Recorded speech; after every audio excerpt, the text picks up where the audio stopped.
What does it take to turn a chemistry shop import business into a stake in giant oil fields, a major private bank, and an international investment vehicle? The story of Alexey Viktorovich Kuzmichev is not a single dramatic moment.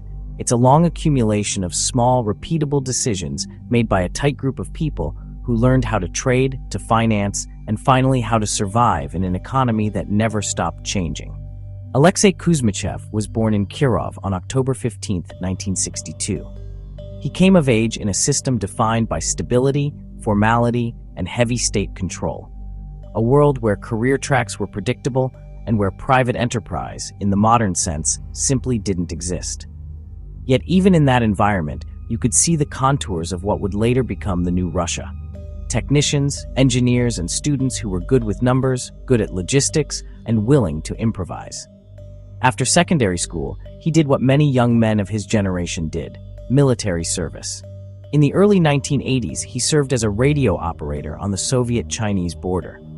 That posting wasn't glamorous, but it was formative. It taught him discipline, attention to systems, and, perhaps most importantly, the value of reliable communications and logistics. Those lessons are small and easy to overlook until you realize that business is logistics writ large. Get the supplies, get them paid for, move the goods, manage the paperwork. Kuzmichev would spend his career building skill in those exact arenas.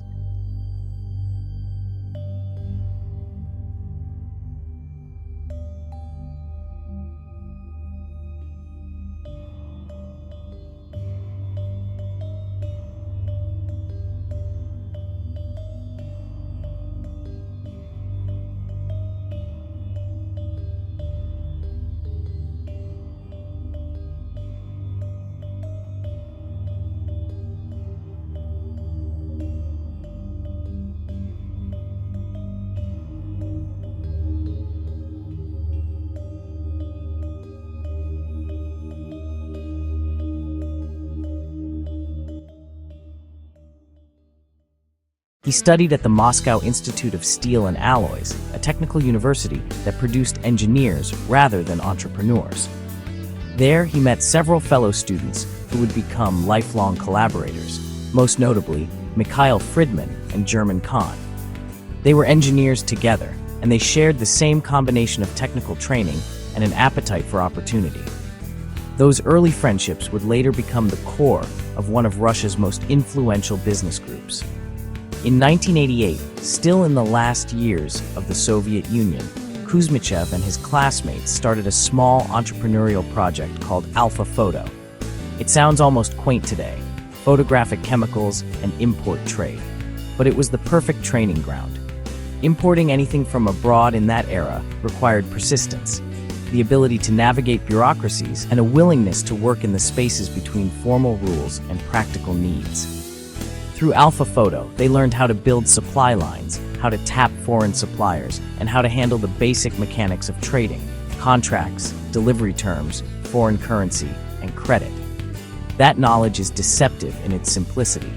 Importing photochemicals is not glamorous, but the operational playbook: finding suppliers, negotiating terms, dealing with customs, moving goods across borders. Scales. The same muscles you stretch importing photographic paper, you can use importing refrigerators, computer parts, or later, trading commodities. For Kuzmichev, the leap was not from nothing to oil, but from small trades to ever larger, more complex trades. He pivoted from niche imports to commodity trading and international commerce. That pivot was quiet, technical, and strategic.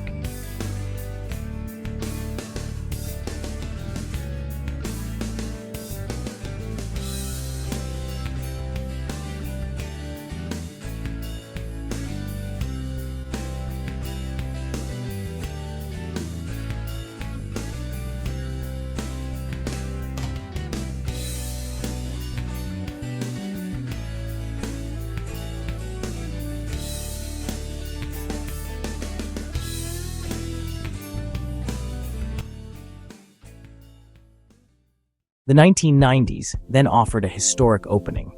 The Soviet system had collapsed. Privatizations, market liberalization, and an unraveling of old networks created extraordinary discontinuities.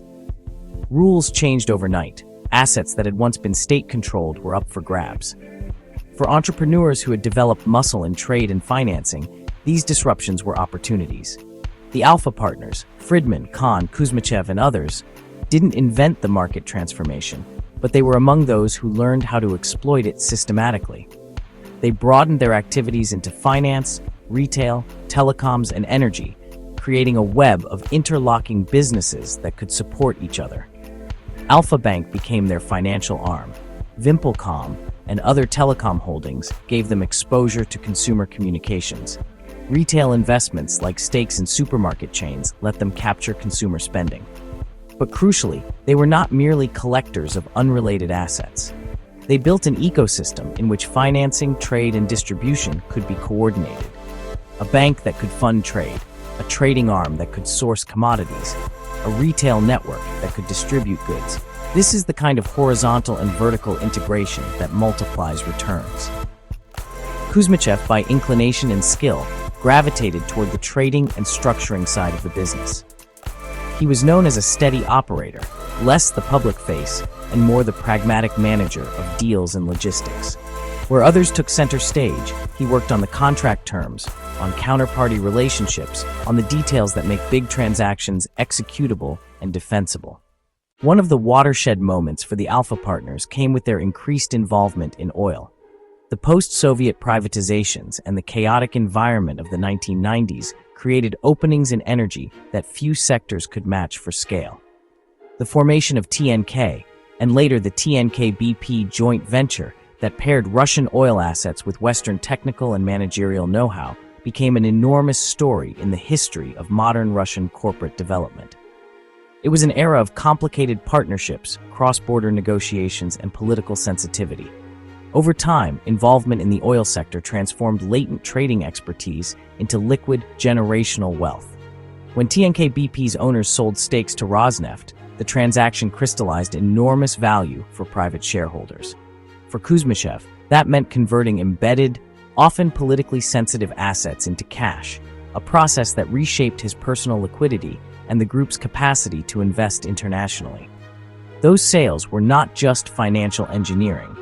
They were strategic exits that allowed capital to be redeployed into global investments and to underwrite new ventures.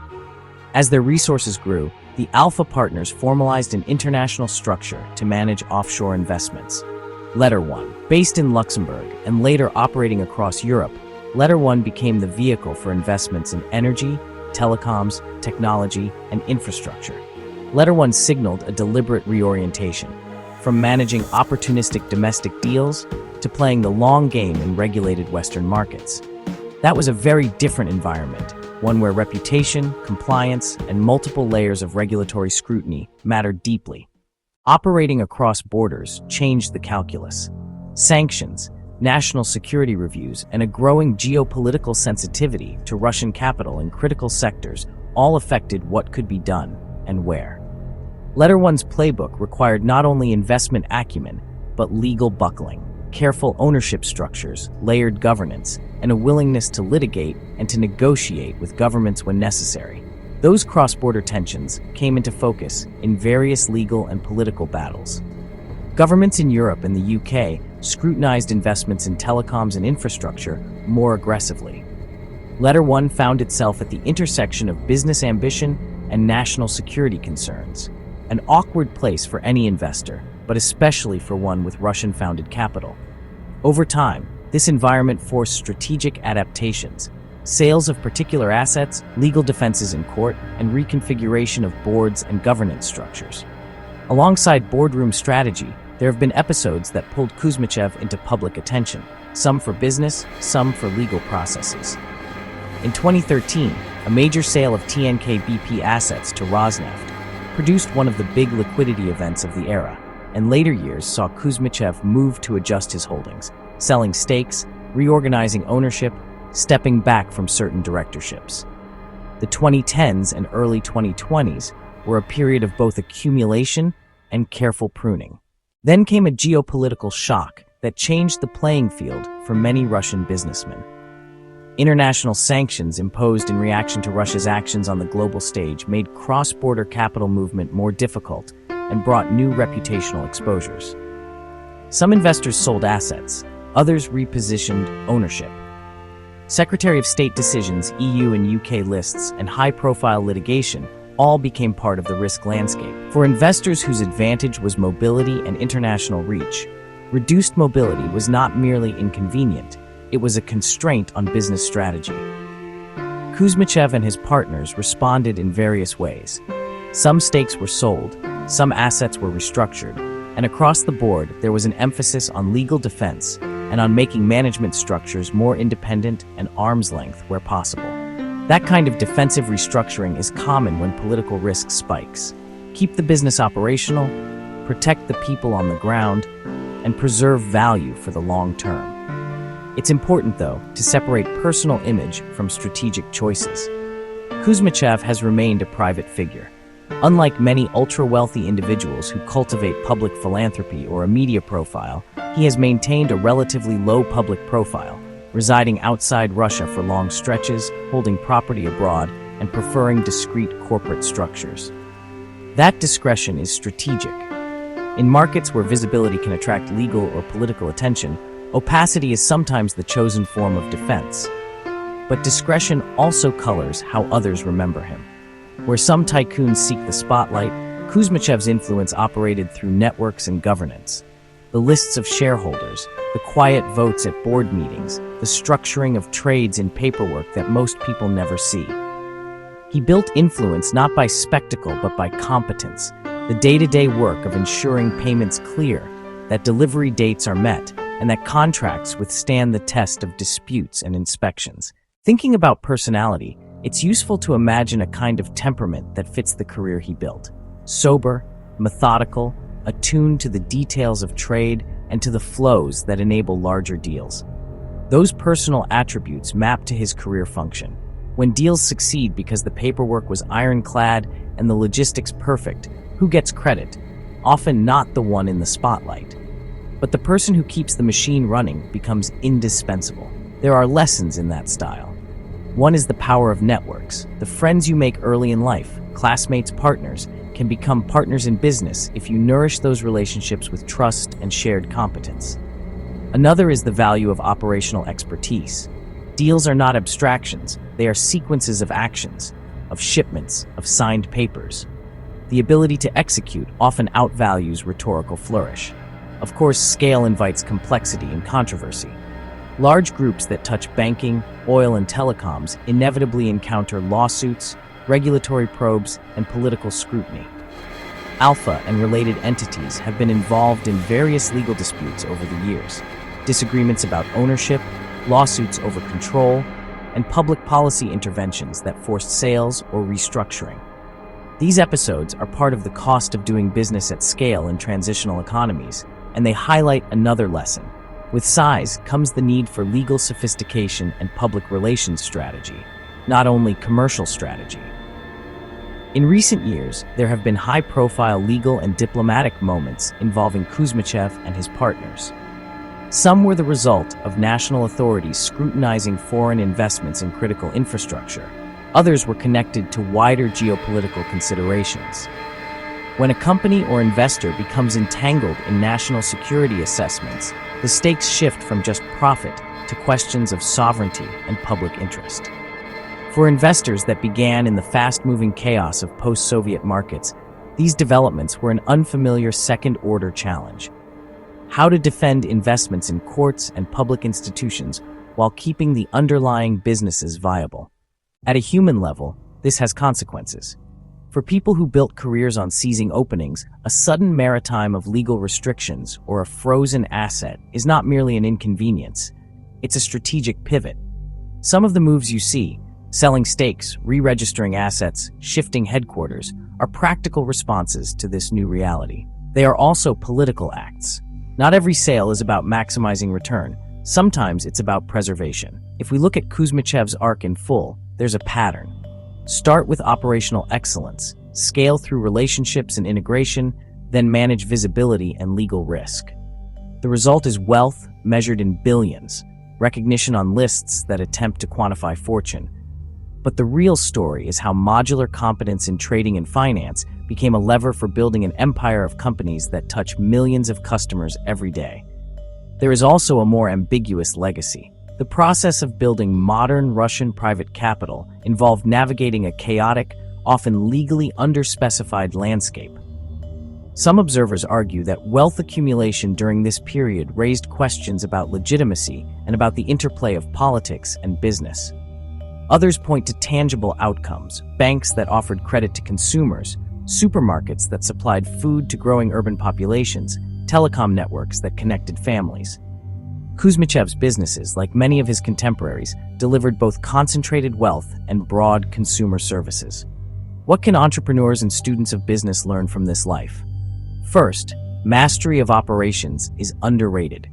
People who understand logistics, contract terms, and how to make sure money and goods actually move are in a superior place to scale.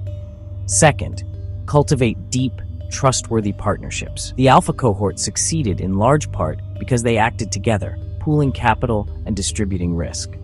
Third, diversification matters. Owning complementary layers of an economy, finance, distribution, and production, creates resilience. Fourth, in volatile political times, discretion and legal preparedness can be as important as market savvy. Alexey Kuzmichev's career shows that wealth often accrues to those who see the small inefficiencies and are willing to repeat the small, gritty tasks that make large transactions possible. It's not always about the grand vision. Sometimes it's about the contract line, the shipment that clears customs, the lender who extends credit on time. Those repetitive acts aggregated into an empire that could move from photographic chemicals to global energy stakes. He has not sought fame, he has sought control. And in doing so, he has been part of a generation that reshaped an economy. That reshaping contains the usual mix of human ambition, strategic brilliance, legal contention, and geopolitical consequence. Whether history judges it kindly or critically, the mechanics of the achievement are clear: a combination of timing, trusted partnerships, operational rigor, and strategic exits.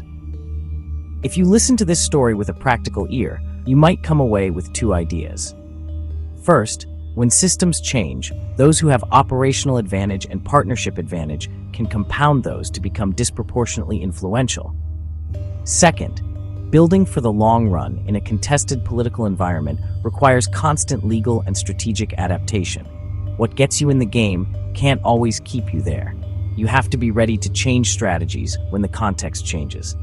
Alexey Kuzmichev's life, like many lives in modern capitalism, is both a tale of individual agency and a mirror of structural shifts.